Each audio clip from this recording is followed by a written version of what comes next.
5, 4, 3, 2, 1. Isso aí deixa nós tonto. Já é pra confundir nossa mente, já. Já é pra confundir a mente, tá ligado? Toma. Começou com besteira. Não quero saber da empresa, cara. Me mostra gameplay. Ó, as seasons vão durar 90 dias. É isso. Todos os conteúdos seasonais são gratuitos e liberados para jogar. Aê, pô! Tem que colaborar com a comunidade, pô. É isso, esse é o futuro do ESO, mano. Solo Dungeons, vai ter Solo Dungeons, galera. With new experimental offerings that expand ESO in ways you haven't seen before, like the Night Market, our new action-packed group zone that's coming in Season 0. Olha. We want to be more transparent with the community on what we're building, how we're thinking about things, and how we're using your feedback to build our Tamriel together. Vai seguindo o exemplo do RuneScape aí, né? We'll turn it over to Kira, Finn, and Wheeler to shed more light on the contents of Season 0. Será que o RuneScape tá mudando o mercado? Promessas? Hello there. I'm Kira Roshlet, lead of the player experience. Ninguém quer saber, mano. Passa pro jogo, vai, let's go. Associate Design Director for ESO. Night Market. This is a new type of experience called an event zone, available for 7 weeks during Season 0. We have plans to bring it back later in the year and, depending on its reception, maybe add it permanently. It's encounter heavy with an emphasis on group play, but don't let that deter you from checking it out. Joining a group isn't required, so it's easy to hop in and play. Basta entrar e jogar. The zone features multiple districts with unique aesthetics and many different types of activities. Calamitous world bosses, wandering trial level bosses, daring races, discoverable quests, unique relics to unlock, and a lot more. So the Night Market is a section of Fargrave, the Daedric realm, which opens and closes at the whims of magic beyond anyone's understanding. It's inaccessible when the market is closed, but when it opens, mortals and Daedra alike flock to the new districts in the hopes of scouring and finding new objects and items. Então algumas seasons podem ficar permanentes se for legal. We have 3 NPC factions and you will need to pick one to serve. Work together with your friends or other heroes to bring victory via quests and activities in the event zone. Rewards will be dished out to each faction based on performance. Which faction you choose will matter because at the end of the event zone, your faction will be rewarded based on how well it does. There are 3 factions, each with their own distinct methods and motivations within the Night Market. There's the Ruckus, the Bruiser faction preferring to rule through strength. The Glittering Goat, who has amassed great wealth from running all of the various auctions and stands within the Night Market. And finally, the Thousand Eyes, one of the oldest factions. They are the small, the insignificant, a gente provavelmente vai ter que se aliar a alguma dessas facções, né? Each of the factions is competing with each other, and none are above using mortals. Ah, elas competem, velho. There are 3 districts within the Night Market, each with a distinct look, as well as a central hub called the Starlit Plaza. Each district has an associated relic that, once unlocked, will allow you to explore more and reach places previously forbidden. The districts are run by deadly creatures called Gilded, and are only reachable once the relic for that district has been uncovered. There are many rewards in the Night Market, spanning from temporary power gains to permanent cosmetics and unlocks. There's an awesome new house called the Night's Den, which will be unlocked for free once players complete the initial quest. Gratuito, tá? It has an entrance directly to the Night Market and new features inside. It's the perfect place to show off all your hard-earned loot. And that's not all. We have more rewards available for players that put their skills to work in the Night Market. Boa, While the Night Market is available for a limited time, it will come back with new twists in the future. And we can't wait for you all to play and let us know what you like and what we should tweak for future iterations. Night Market. Well, this bruiser is ready to swear allegiance to the Ruckus past. Você pode upar o cavalo 3 vezes mais rápido agora? To upgrade both ele ficar mais rápido? And bank. It's also critical menus. Upgrade your bag Distribuir as habilidades agora sem custo, né? Pode resetar. And our first change coming from last year's Guild Summit. You can now easily rep your guild without a tabard. Você pode representar sua guilda sem tarbado. We've increased many furnishing limits, made all armor slots hideable, and improved outfit slots. These aren't one... Speaking of new features, challenge difficulty. Previously referred to as overland difficulty is one of our most requested features by players. Earlier this year, we unveiled the system and how it will work, but to give you a brief refresher, it's an opt-in selection for players to tailor their experience in overland and overland-adjacent zones to their liking. Think delves, public dungeons, story instances, and the like, but trials, dungeons, arenas, infinite archive, and the new night market will be exempt. You select one of 4 difficulties and will take increased damage and do reduced damage to monsters while gaining increased experience and gold based on your selection. As we mentioned, the system is built to be able to add to it in the future. This could take the form of new monster abilities, achievements, golden pursuits, in addition to increased or unique rewards. The system is completely opt-in, so no one will be forced into choosing a difficulty they don't want, and it will not affect the players you see and group with, as each choice is character specific. We're very excited to see players get their hands on this, test it out, put it through its paces, and give us feedback so we can see how best to tweak and adjust it in the future. You'll see it in game on June 8th during Season 0. We have some great updates surrounding combat and PvP that will release with Season 0 and future seasons. We'll leave it to our combat pro, Brian Wheeler, to share the details. Thanks, Kira and Finn. Porra, a melhor coisa vai ficar pro final, mano. Melhor coisa vai ficar pro final, Vengeance Test Campaign was a special rule set for serial PvP with altered versions of abilities and character templates that reduce the stress on the server, allowing truly large-scale battles, smooth connection, and minimal lag. This also lowers the barrier for many players getting into PvP by giving everybody equal footing with their abilities and their stats. Vengeance is an ever-evolving campaign and will be adding new perks and additional skill lines or altering abilities within the campaign. During Season 0, we plan to have one more test for Vengeance addressing feedback about healing versus damage.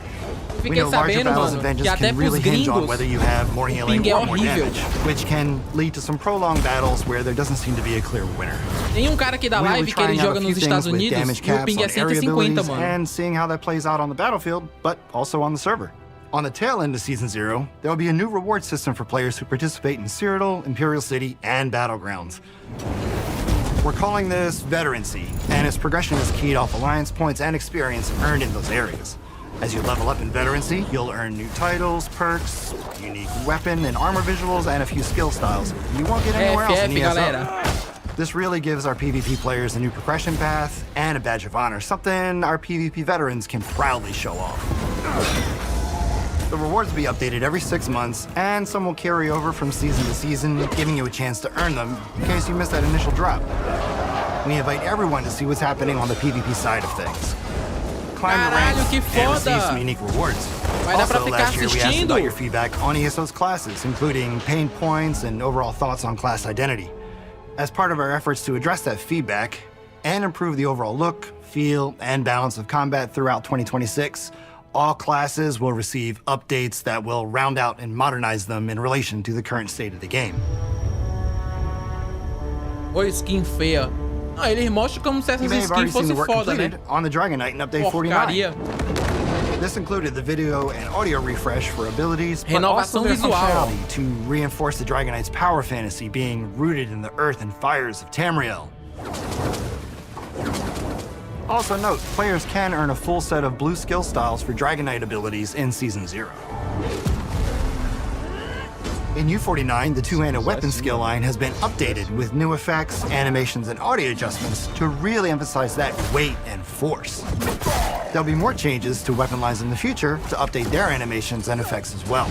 We're also looking into reinforcing the power and capabilities for those who don't dip into subclassing by introducing a new class mastery skill line for each class, with a few passives that increase your capabilities in various roles like tanking, support, and damage. We'll be releasing more information about this as we go through the development of these new class skill lines. We'll have more updates for combat and PvP as we share details on future seasons. In the meantime, evento de temporada da Season 0 with our anniversary Jubilee event. This will lead into the launch of the night market. Then, to round things out, we will be bringing back the Zeal of Zenithar event. We've been working to find a balance with having our regular events, new ones, and refreshing the ones that exist to keep the game exciting and rewarding. Já vão começar a reaproveitar? There's lots coming in Season 0. Did we mention that the launch was imminent? We'll see you all in Tamriel for our very first season. Cara, esse parada de season, cara. Let's turn it over to Jason Barnes. Bye for now. A melhor season. But together. But together. But together. But together. Bye for now. Hey everyone, I'm Jason Barnes, Associate Design Director on the Elder Scrolls Online, and today I'm really excited to walk you through the new content that's coming with. A Guilda dos Ladrões vai voltar? Mas ela This is a já saiu? continuation of the original guild story, but with a new cast and taking place in Glenumbra. You'll be teaming up with Quinn from the original Thieves Guild story as they try to expand into Daggerfall itself. But there's another group, the Kaldane Cartel, stirring up trouble in the shadows. You'll need to pair up with some unlikely allies to uncover what it is the cartel's after and get to it first. Gameplay-wise, we've got new places to hide in the world, like flower pots and behind curtains. Local novo pra se We have a esconder. new thieving item called Somno Powder that lets you stun guards and other NPCs while you're sneaking around. And you'll even acquire a mythic item during the quest line that you can upgrade over time to make it stronger. And like all of our stories, you can jump into this even if you haven't done the original Thieves Guild quests yet. But if you have played the original first, you'll see more options and some unique dialogue. And since Thieves Guild is part of the base game now, yeah, de go play graça, it. hein, galera, agora? While we're in Glenumbra, I also want to call out the art team. They've been doing a bunch of work to bring the zone more in line with our newer areas, updating building textures and props, plus lighting and clutter passes similar to the zone refreshes we've done before. Now, if you want something that's not all stealth and a little bit more chaotic, we've also got a Sheogorath questline in Season 1. Temporada 1, eles vão falar sobre a temporada 1 agora. It's basically Sheo deciding he wants to experience life as a mortal for a while. So, he sets his power aside and goes wandering around Tamriel doing very normal mortal Personagens e roupas do Ezio like são meio showing feias. up at cheese Duas festivals as coisas you agora. do. Nossa, esse NPC tá degradante, And of mano. course, it turns into complete chaos. His powers start doing their own thing, people try to steal them, everything spirals, and it's just Sheogorath being Sheogorath. It'll take you all over the world across 6 quests, and it gets weirder and weirder the Cada vez deeper mais you go. estranho à medida que But você quests avança. aren't the only thing we've been working on. We've also been looking at some of our older ways of delivering content and figuring out a way to freshen them up. So, let's talk favors. Olha aí, ó, pra quem gosta de pesca aí, ó. Favors are a new take on daily quests. They're tied to specific characters and guilds, and they send you all over the world doing a mix of different activities. They're kind of an homage to the old hireling letters in the sense that each favor has an ongoing story that's attached to it. Every day, you complete a specific favor, you'll get a letter that continues that character or guild's narrative. And once you finish their story arc, you get a special reward that's tied to them. Something personal, like a self-portrait you can hang in your house.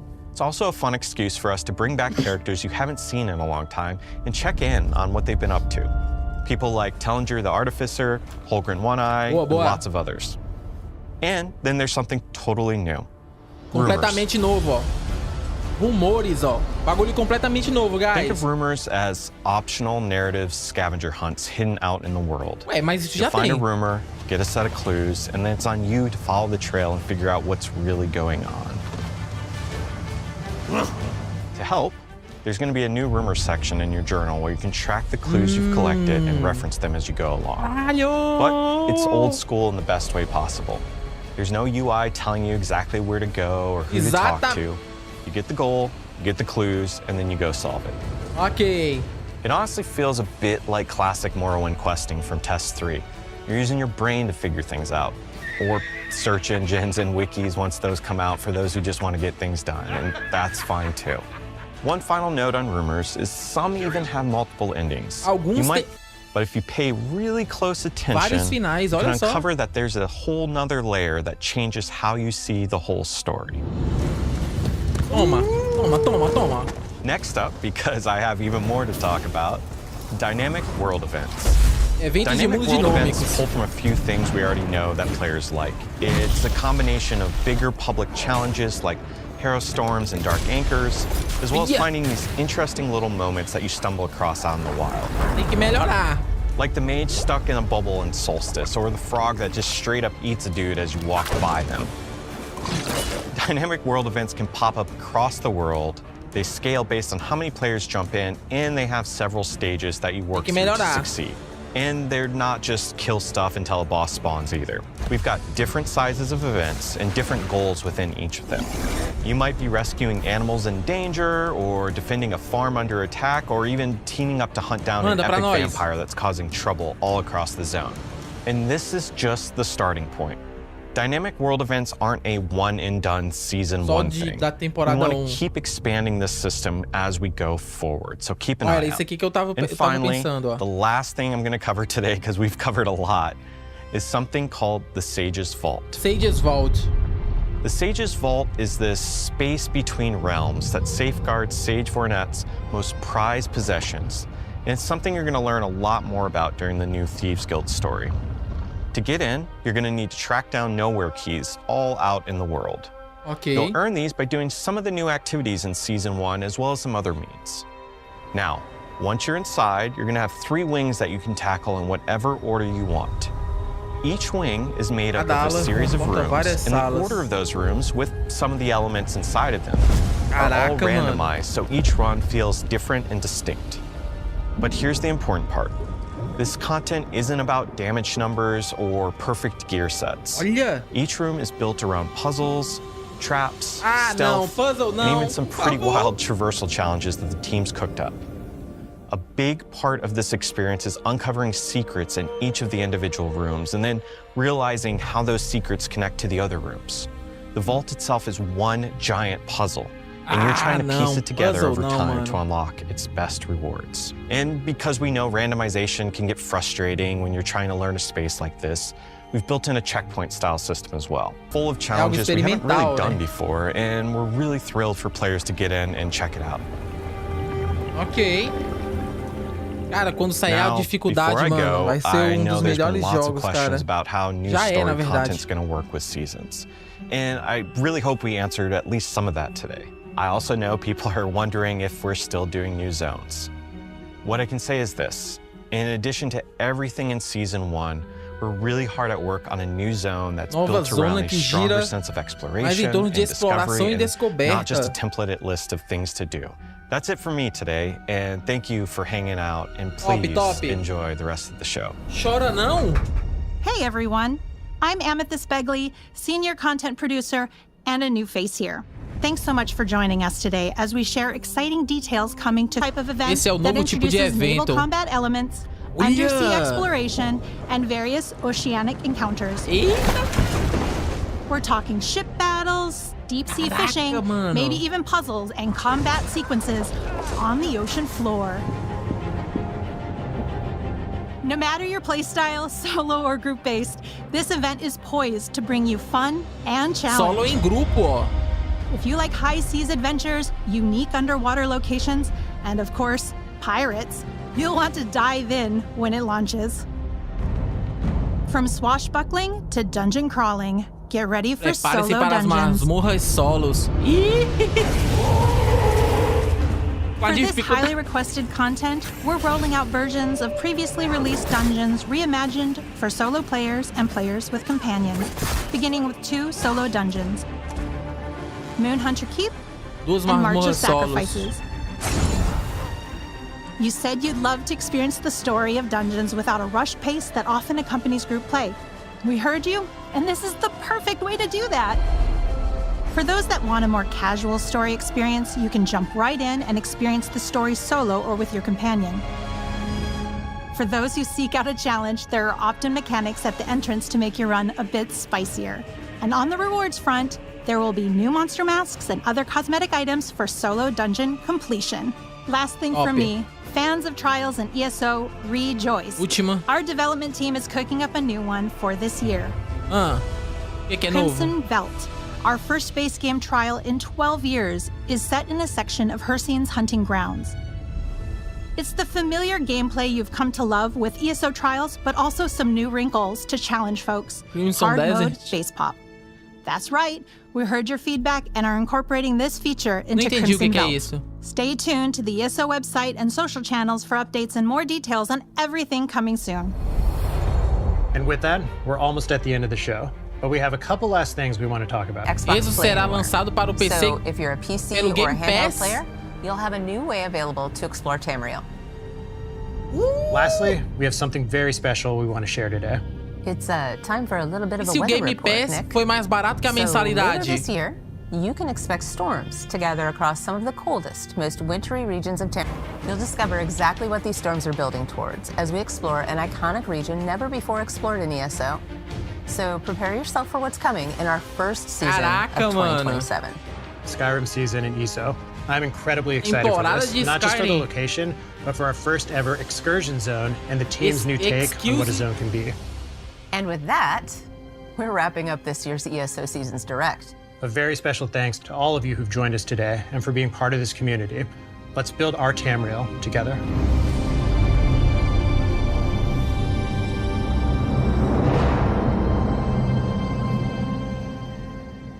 Top, tá? Ó, season content free, new stories and systems, join the iconic Thieves Guild. Ok.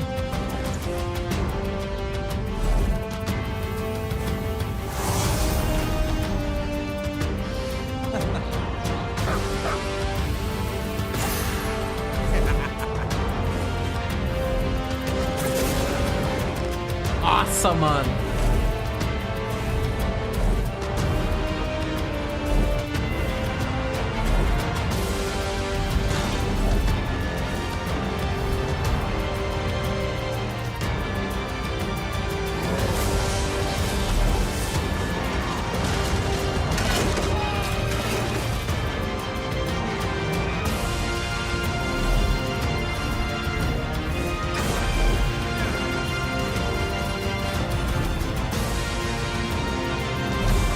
Montarias por Gold.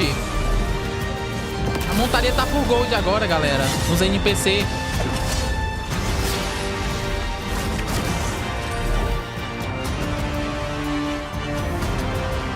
Bastante conteúdo. New Challenge Difficulty.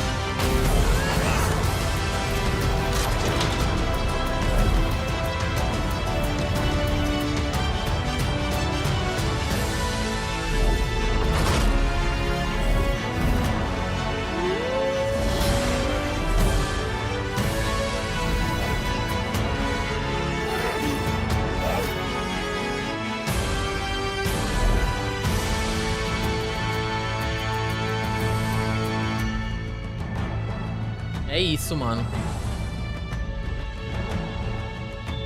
O jogo tem pra tudo que é jogo, ó. O que vocês acharam dessas novas atualizações, mano? O que vocês acharam? Pra mim, quando sair a dificuldade de mundo, acabou, mano. Tá ligado? Quando lança essa versão, vai lançar dia 2, mano. Menos a dificuldade de mundo não vai ter. Ótimo para solo player. Grupo ainda parece tosco. Achei meh. Caraca, achou meh, mano? Só teve um ponto ali que eles focaram que eu fiquei... Eles falaram. Essa dificuldade... Eu acho que eles falaram. Deixa eu ver se vocês repararam isso. Eles falaram que dungeon... história principal, não sei o que e não sei o que, não vai ter a dificuldade. É no mundo aberto. Ou seja, a gente vai colocar a dificuldade pro mundo aberto, mas as missões principais vão continuar muito fáceis? Ou vai ser pra tudo? Não foi isso que disseram? Foi o quê? Foi o quê? Refresca aí. Refresca aí, mano. Eu entendi isso, velho. A dificuldade pega em tudo, menos em conteúdo de grupo. Dungeon é justamente o que não pega, porque já tem dificuldade definida. Entendi. Mas a história... Ok. Boa, boa, boa, boa. É isso, né? A novidade, mano. Pra mim, o ESO meio que já era bom, só o sistema de monetização dele que era uma merda, né? Só que agora, basicamente, se eu entendi... Basta você pagar o ESO Plus, que vai estar tudo liberado, tá ligado? Vai estar tudo liberado. Mas Eu acho que ainda vai ter que comprar o jogo base, né, galera? Ainda vai ter que comprar o jogo base, né? Eu queria gostar de ESO, mas o combate é um clique infinito. Um saco. Não ligo muito pro combate, não. Mas dentre os combates, o ESO foi o único que eu reclamei na minha vida, eu acho. Sim, é de graça pra quem já tem o jogo base. Então, mas tem que comprar o jogo base quem não tem, né? Jogo base mais mensalidade. Aí não vai precisar comprar mais nada, mano. Os conteúdos novos que vão sair vai ser de graça, as expansão, DLC, né? Mas as DLC de antigamente ainda vai ter que comprar. Mas vai ter 5 DLC que vai ficar de graça. O jogo base fica R$15 todo mês. Só esperar a promoção. Olha aí, ó. Boa, boa. Tá melhorando, mano. Tá melhorando, tá ligado? Só eu que acho coincidência o RuneScape ter feito aquela revolução. Tá ligado? O RuneScape ter feito aquela revolução. E aí o ESO fez agora. Mas isso é planejamento de anos e anos, né? Não deve ter sido por causa do RuneScape, não. É porque eu sou babão mesmo. Basicamente um WoW sem precisar pagar por DLC. É o WoW sem pagar por expansão e DLC, basicamente, né? É isso, vai ficar igual o RuneScape agora, mano. O cara paga um mês ali e é isso. Ou então, compra o jogo base, e não precisa pagar o membro, né? Tem isso aí também, mano. Vai ficar tudo melhor, mano. Vai ficar tudo melhor. Então, tudo copiando o Transformice. O RS faz isso 10 anos já. O RS já faz isso faz tempo, mano. É isso, mas é isso, né? A novidade, eu achei bom, mano. Mas só fica bom mesmo quando sair a dificuldade. Se não sair, pra mim, lixo ainda.